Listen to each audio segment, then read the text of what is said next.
임대교회 지원을 위한 헌금을 정말로 많이 참여해 주셔서 이제 오늘까지로 이제 모금을 마감합니다. 오늘 아침에 보내주신 것까지를 포함해서 딱 만원 모자라는 900만 원인데요. 생각 밖으로 진심으로 여러분들이 마음을 표해 주셔서 제가 그리스도의 목회자들을 대신해서 여러분들에게 감사를 드리고, 내일 이 자리에서 우리 교육자 서울지방에 모이는데 코로나 바이러스 때문에 얼마나 모일지 모르겠습니다만은 오시는 분에게 우리 이상수 수석 장로님이 전해드릴 생각입니다. 그렇게 해서 여러분들도 기도 많이 하시고, 앞으로 일산교회가 그리스도의 교회를 끌고 가는 교회로서 그 사명을 잘 감당할 수 있도록 영적으로 그리고 질적으로 양적으로 성장하는 그런 기회가 됐으면 좋겠습니다. 뭔가 풀릴 듯 하더니 다시 또 시작하는 기미가 보이고, 그럼에도 우리 성도님들 정말 용기 백배 하셔서 흔들리지 않고 우리 자리 잘 지켜주셔서 감사하고요.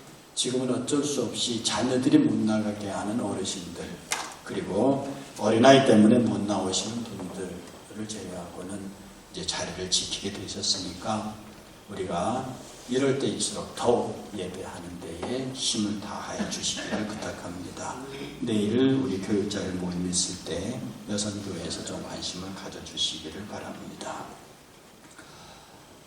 오늘 주일은 스승의 주일입니다. 요새 스승이라는 말이 그렇게 특별히 의미를 갖지도 못하고요. 어느 교장 선생님, 그분이 누구신지 많이 찾았는데 그게 누군지는 잘 모르겠는데, 어느 교장 선생님이 은퇴를 하시면서 이 땅에 선생은 많은데 스승은 없고, 학생은 많은데 제자는 키도 없구나, 그렇게 탄식하면서 교장의 직을 퇴임하신 적이 있다고 합니다. 요새 선생님들 직업을 3D 직종이라고 그러죠. 정말 사람들이 하기 싫어하는 직종인데 정년이 보장되고 월급이 보장되는 곳이라서 어쩔 수 없이 있긴 있는데 정말 더러워서 못하겠다는 소리를 많이 합니다. 저도 그 선생이라는 자리에서 거의 가장 인생의 중요한 부분들을 사는 사람이라서 이 선생이 갖고 있는 무게와 그 영향력이라고 하는 것이 대단한 것인 줄 알면서도 또 선생의 자리를 지키는 것이 그렇게 쉬운 것이 아니라 하는 고백을 가끔 합니다. 제가 하루는 그 연구실에 앉아 있는데 상당히 오래전 얘기입니다. 학생 하나가 들어와서 자리에 탁 앉아요. 평상시 착실한 학생이고 공부도 잘하는 학생이고 내가 늘 이렇게 의지할 수 있는 괜찮은 남학생이었는데 팍팍 울어요. 그래서 왜 우냐? 그랬더니 그 친구 말이 선생님, 교수님, 저 죽어버릴 거예요. 죽어? 그래서 저는 왜 죽느냐고 묻지를 않았습니다. 죽어버릴 거예요. 그래서 죽어. 잘 죽어 그랬어요. 제가 쳐다보더니 교수님 그렇게 말씀하시면 안 되죠. 왜 죽는다고 그러면은 왜 죽느냐고 물어보셔야지 잘 죽으라니요. 그래서 제가 이렇게 말했습니다. 너는 평소에 착실한 학생이었고 또 내가 믿는 학생인데 네가 죽겠다고 결심했으면 그 죽을 만한 사유가 되는 거야. 그냥 뭐 이렇게 대충 그런 애가 와서 그렇게 말하면 너 왜 그러냐 묻겠는데 네가 그렇게 말하면 충분히 그 죽을 이유가 되는 거야. 그러니까 잘 죽어. 그랬더니 죽을 때 죽더라도 자기 얘기를 좀 들어보래요. 그래서 이제 그 얘기를 쭉 했습니다. 우리가 많은 학생들을 만날 때 과연 그의 마음을 읽어줄 수 있는 선생이 많으냐 하는 문제는 우리에게 참 중요한 겁니다. 사회가 경제적으로 성장하기 위해서는 공정한 경쟁이 보장돼야 합니다. 그래서 잘하는 사람은 많이 벌고 못하는 사람은 많이 못 버는, 그렇게 돼야 경제가 성장합니다. 그러나 그렇게 내버려 두면 자본주의 모순이 나타나죠. 그래서 경쟁에서 승리해서 잘 벌고 훌륭하게 되고 많은 것을 모은 사람은 경쟁에 도태된 사람들을 책임지고 돌보는 사회 공공구조가 발달된, 이게 경제가 발전하는 사회입니다. 무조건 똑같이 나누지 않은 것은 같이 망하자 하는 얘기니까 결코 경제가 발달할 수 없죠. 그 다음에 사회가 안정되기 위해서는 이 오소리티, 권위라고 하는 것이 살아있어야 합니다. 여러분, 권위주의는 없애야 하지만 권위는 없애버리면 안 됩니다. 아버지가 집에서 권위주의로 막 이러고 있으면 그건 안 되는 거지만 아버지의 권위가 없어지면 안 되는 거죠. 선생이 권위주의로 서면 안 됩니다. 목회자가 권위주의로 나가면 안 됩니다. 그러나 선생과 목회자와 사회 리더자들이 권위를 잃어버리면 그 조직은 무너지는 거예요. 그런데 이 땅에 미래가 있기 위해서는 교육이 살아야 합니다. 저기 바이킹 저 해적들이 세운 영국 그 해적들의 나라가 왜 최근에 신사의 나라는 소리를 듣습니까? 그들은 교육의 힘에 의해서 그렇습니다. 그러므로 우리가 교육을 하는 사람들을 어떻게 대우하느냐를 보면서 그 땅의 미래를 보는 겁니다. 그 사회가 정말로 선생을 귀히 여기고 선생의 말씀을 군사부 일체까지는 아니더라도 그의 말을 귀히 들을 줄 아는 사회가 됐을 때 그 사회가 미래가 있는 겁니다. 그런데 지금 우리들의 학교를 보면 가슴이 아파요. 학원 선생이 때리면 괜찮고 학교 선생이 때리면 119, 112 옵니다.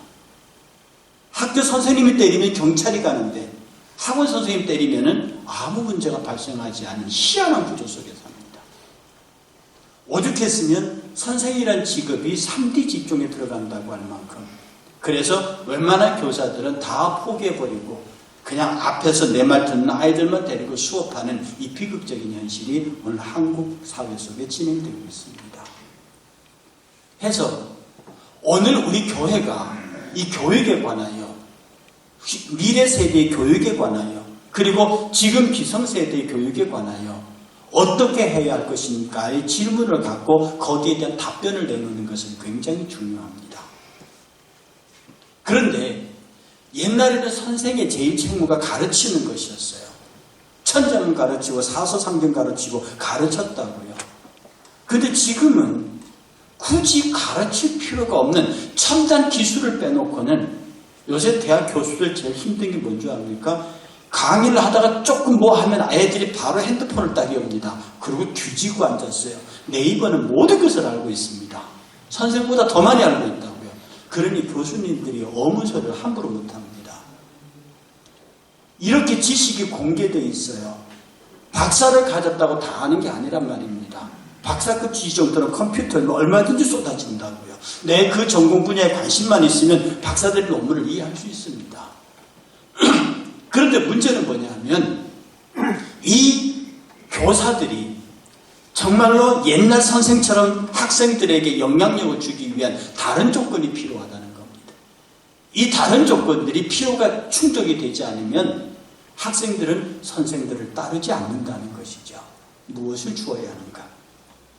오늘 본문은 많이 선생되지 말라고 말합니다. 예수 자신은 선생이라고 했거든요. 그러면서도 제자들에게 너희들이 많이 선생되지 마라. 왜? 선생들은 말로 사는 직업이야. 선생들은 말을 하는 직업이야. 그런데 말이 뭐니? 인간의 혀가 뭐니? 아무리 큰 배라도 그 조그마한 키 하나가 배를 치만들 끌고 가는 것 아니냐? 이 선생이란 직업은, 이 선생이란 역할은 말로 하는 것이다. 이 말로 말미암아 한 인생을 죽일 수도 있고, 이 인생의 한 말로 말미암아 한 인생을 망가뜨릴 수도 있고 흥하게 할 수도 있습니다. 옛사람들은 말 한마디로 천냥빚을 갚는다는 말의 힘을 얘기했어요. 다른 어떤 직업보다도 말로써 자기의 모든 것을 감당해내는 직업이 교사 직업입니다. 전체 말로서 자기 지식을 설명해야 하거든요. 그런데 지금 이 땅에서는 지식의 범람 시대가 왔습니다. 어떡하나요? 그러면 교사는 지식이라고 하는 독점적인 세력이 없으면 그 다음은 어떻게 하나요? 특별히 오늘 이 시대는 누구를 선생이라고 딱 세우기가 그렇습니다. 우리 교회만 해도 저도 이 교회 교사입니다. 그리고 여러분들도 교사라는 직을 받은 분들이 있습니다. 직분을 받은 분들이 있습니다. 그러면 장로님들은 교사가 아닌가요? 안수 집사님과 권사님들은 교사가 아닙니까? 지금 우리 교회 안에서의 교사라고 하는 것은 예수 그리스도로 안에서 구원받아 타인 앞에 서 있는 사람이면 그는 복음의 선생입니다. 옛말에도 우리 사람들이 삼인행에 필요한 사람, 세 사람이 같이 가면 반드시 선생이 있다고 하거든요. 오른쪽 사람이 개떡같은 친구입니다. 세 사람이 같이 가는데 오른편 사람이 엉망진창이에요. 나는 그를 바라보면서 나는 저렇게 되지 말아야지 라고 반면교사를 삼아서 그가 내 선생이 된다 하고요. 왼편 사람이 너무 훌륭한 사람입니다. 내가 저 사람을 따라가야지 라고 해서 그가 내 선생이 된다 했거든요. 우리들의 삶 자체 전부가 우리가 학생인 동시에 선생이라는 삶을 살아야 하는 겁니다. 부모님들 선생 아닙니까? 선배는 선생 아닙니까? 그러므로 지금은 스승이라고 하는 특정한 직업에 맞출 것이 아니라 역할을 넘어와서 우리 모두가 다 하나님 앞에서 선생인 동시에 학생이요, 학생인 동시에 선생이라고 하는 이 관념이 오늘 모든 교회에게 필요하다고 하는 것입니다. 그러면 이 시대 선생, 이 시대 교사들, 이 시대 스승들에게서 가장 필요한 것이 무엇인가? 감동입니다. 감동을 주는 사람. 요새 우리 젊은 아이들 그것을 필링이라고 합니다. 아이들은 설명이 필요 없습니다. 필이 꽂히면 그걸로 끝이에요. 필이 꽂히면, 감동이 오면 옳고 그름을 따지지 않고 거기에 동조한다는 거죠. 그러니 오늘날 교회가 젊은이들에게 감동을 주느냐, 성도와 성도 사이에 감동이 있느냐, 특별히 감동은 세속적인 감동이 아니라 신앙적이고 영적인 감동이 있느냐, 설교를 들을 때 감동이 있느냐, 성도 간에 교제를 할 때 감동이 있느냐, 성도 그룹이 성경 공부, 셀 공부에 모일 적에 거기에 감동이 있느냐, 내 마음이 동하느냐는 뜻입니다. 내 마음을 움직인다는 뜻입니다. 어떻게 해야 내가 성도들의 마음을 움직일 수 있고, 어떻게 해야 장로님들이 성도들의 마음을 움직일 수 있고, 어떻게 해야 안수 집사님들과 권사님들이 성도들의 마음을 움직일 수 있습니까? 성경은 그것을 코람데오라고 말합니다. 이 라틴어예요. 코람은 무엇보다 앞에 있다는 뜻이고요. 데오는 신이라는 뜻입니다. 하나님 앞에 서 있는 사람. 지금은 하나님의 지식에 대해서 충만한 사람도 아니고요. 많은 일을 하는 사람도 아니고요. 하나님 앞에 서 있는 사람. 내가 하나님 앞에 있다는 생각을 하고 사는 사람. 저와 여러분들이 하나님 앞에 서 있다고 생각할 때에 여러분이 하나님 앞에 서 있다, 여러분이 아버지 앞에 서 있다, 말이 함부로 나옵니까? 어려운 사람 앞에 서 있다, 함부로 움직일 수 있습니까? 우리가 거룩하신 하나님 앞에 서 있다는 생각을 하게 되면 우리는 비로소 그것이 선생의 자세를 가질 수 있다는 뜻입니다. 가장 선생에게 무서운 것이 학생이라는 말 아십니까? 부모에게서 가장 무서운 것이 자녀라는 것을 알고 있습니까? 자녀가 무서워서 못하는 겁니다. 학생이 무서워서 교사가 함부로 못하는 것입니다. 학생들이 보는 데서 함부로 행동하는 교사, 그건 교사가 아니죠. 그 교사는 학생들의 감동을 줄 수 없습니다. 거울랑 대우. 우리가 하나님 앞에 서 있다. 제가 늘 여러분에게 말씀드렸던 신전의식입니다. 내가 하나님 앞에 서 있다. 너희가 도덕적으로 살아라, 윤리적으로 살아라, 바르게 살아, 이 모든 가르침을 뛰어넘어서 네가 하나님 앞에 서라.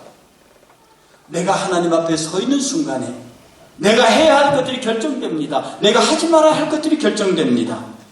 그러므로 이 코람데오의 삶은 많은 사람들에게 감동을 주는 삶을 살 수 있습니다. 내가 하나님 앞에 서 있을 때, 내가 하나님 앞에 서 있을 때 그 하나님의 권위가, 그 하나님의 존재가, 그 하나님의 능력이 나를 움직인다는 뜻입니다. 내가 하나님 앞에 서 있을 때 내가 움직이는 것이 아니라 그의 권위가, 그의 위엄이, 그의 존재가 내 인격을 움직인다는 뜻입니다. 그렇게 하나님의 권위와 하나님의 어미로 움직이는 사람들은 사람에게 영향력을 줄 수 있습니다. 그러므로 하나님 앞에 있는 자는 감동이 있는 사람입니다. 하나님 앞에 있는 사람은 말과 혀로서 사는 사람이지만 그 말과 혀가 하나님에 의해서 움직이는 사람입니다. 하나님에 의해서 감동적인 코람데오적인 삶을 살 수 있는 첫 번째 조건이 무엇인가? 제가 이 말씀을 준비하면서 과연 어떻게 하면 하나님의 임재를 느낄 수 있는, 동시에 많은 사람들에게 감동을 줄 수 있는 삶을 살겠는가 생각할 때에 그 첫 번째가 죄를 의식하면서 내가 그 죄의 문제 때문에 주를 의지하는 삶입니다. 모든 것에 관하여 주를 의지하는 삶이요. 이것이 감동이 있는 사람입니다. 여러분들 내가 누구의 얘기를 들을 때 그의 얘기를 듣습니다. 그가 정말 주를 의지하고 있다. 자기의 물질이나 건강이나 뭐 이런 것도 의지하는 게 아니라 그의 대화를 가만히 듣고 있으면 이 사람은 정말 주님을 의지하고 있다 라고 하는 생각이 들면 그에게 마음이 열립니다. 감동이 있다고요. 여러분 지금 1995년이니까 지금부터 몇 년 전입니까? 25년 전입니까? 여러분이 잘 아시는 상풍백화점 붕괴 사건이 있었습니다. 그때 저도 이게 벌써 25년이 지났나 이렇게 생각할 정도로 그때 우리가 얼마나 놀랐습니까? 그냥 5층짜리 백화점 건물이 그냥 한꺼번에 주저앉았다고요. 그런데 그때 13일 만에 구출된 유지환이라는 소녀가 있었습니다. 18살짜리예요. 이 아이가 13일 만에 구출돼서 모든 언론이 쫓아가서 그에게 마이크를 들이밀었습니다. 그에게 생활 소감을 물었다고요. 그녀가 이렇게 대답했습니다. 참 무서웠습니다. 그런데 죽었구나 하는 순간에 어떤 일이 있어도 희망을 포기하면 안 된다는 엄마의 말이 생각났습니다. 이 말을 했습니다. 어떠한 일이 일어나도 희망을 잃어서는 안 된다라고 하는 엄마의 말이 생각났습니다. 그래서 자기는 13일 동안 거기에서 빗물을 받아먹고 버티면서 그 어두움과 불안 속에서도 비교적 건강한 모습으로 살아남았다는 거죠. 이 어머니가 어떤 어머니입니까? 많이 배운 어머니, 돈이 많은 부자 어머니, 예쁜 어머니 아닙니다. 이 어머니 5년 동안 병상에 누워있는 아버지를 간호하는, 그리고 대학 간 아들을 수발 들고 있는 가난한 어머니, 학력이 뛰어난 어머니도 아니었습니다. 그냥 평범하지도 못하고 굉장히 현실적으로 어려움을 겪고 있는 어머니였어요. 그런데 그 어머니가 딸에게 늘 이렇게 말했답니다. 지환아, 너는 예수님을 닮아 하나님이 언제든지 도와주실 거야. 너에겐 좋은 일만 있을 거야. 딸을 볼 때마다 너에게는 좋은 일이 있을 것이다. 하나님이 너를 돕고 있다. 너는 예수님 닮았으니까 하나님이 도울 거다. 너에게는 좋은 일이 있을 거야. 딸의 머릿속에 계속 그 전적인 모든 삶 속에 예수를 의지하도록 그렇게 심었다는 것이죠. 여러분 어떻게 생각하십니까? 여러분이 단 한 번이라도 자식들에게 이런 말 해보신 적이 있습니까? 네가 사명한 음침한 골짜기를 다닐 때 해바람을 두려워하지 말아라. 하나님이 너를 지킬 것이다. 네가 어디를 가도 네가 눈을 들어 하나님을 보라. 이렇게 말씀하신 적이 있습니까? 아니면 공부해라. 차수하십시오. 참 못된 부모입니다. 주로 공부해라고 용서 드리십시오. 애들 보고 공부하라고 닥달하는 부모들이 다 학교 다닐 때 공부 못한 부모들입니다. 압니까? 공부에 지친 엄마 아버지들은요 그 소리 안 해요. 왜 아이들 보고 공부해라 그 아이들이 감동이 없는 겁니다. 우리 엄마는 나만 보면 공부하라. 제가 오늘 이걸 위해서요 저는 컴퓨터 게임 같은 걸 전혀 못합니다. 그런데 우연히 핸드폰을 만지다가 게임 프로그램이 하나 떴어요. 막 깨트리는 겁니다. 제가 항상 이거 한번 깨봐야겠다. 애들이 얼마나 이걸 좋아하길래 빠질까. 그래서 그냥 프로 까는 것도 아니고 그냥 연결돼서 했어요. 여러분 제 집중력이 그렇게 놀라운 줄 그때 알았습니다. 한참 하다가 시간을 봤는데 3시간 지났더라고요. 여러분 제가 어떤 게임에 그 애들 노는 게임에 한 번 시작해 시계 보니까 3시간이 지나갔다고 하면 우리 딸아이들이 밤새도록 임요한이 게임 따라가던 걸 제가 이제는 이해를 합니다. 미안하다. 그때 야단쳐서. 저는 그때 우리 딸아이들이 밤 12시 없어지면 저기 잠실에 가 있습니다. 거기 가서 임요한이 게임 보고 앉았대요. 저 그때 얼마나 속으로 욕했는지 모릅니다. 근데 내가 그 간단한 게임에 3시간 동안 몰입하는 거 보고요. 여러분, 자식들에게 공부하라, 게임 그만하고 공부하라 이 자식들하고 소리 지르는 어머니 아버지들, 당신들은 단 한 번이라도 자식들에게 예수님이 너와 함께 하실 거야, 큰엄마 너는 잘 될 거야, 어디 가도 하나님 너를 지켜주실 거야, 이런 감동을 주신 적이 있으십니까? 두 번째, 하나님 앞에 있는 코람데오에 감동을 주는 두 번째가 뭐냐 하면 겸손하고 예의 있는 모습입니다. 겸손하면서 예의가 있어요. 예의가 겸손하면서도 권위가 있습니다. 예의를 갖추면서도 권위가 있다는 뜻이죠. 예의가 없는 권위는 무례합니다. 권위가 없는 예의는 천박해요. 우리가 하나님 앞에서 내 앞에 있는 사람들에게 감동을 주는 선생이, 내 부모에게, 내 사랑하는 사람들에게 감동을 주는 선생이 되기 위해서는 그에게는 품격이 있어야 할 동시에 겸손함이 있어야 합니다. 예수님이요, 제자들의 발을 씻기셨어요.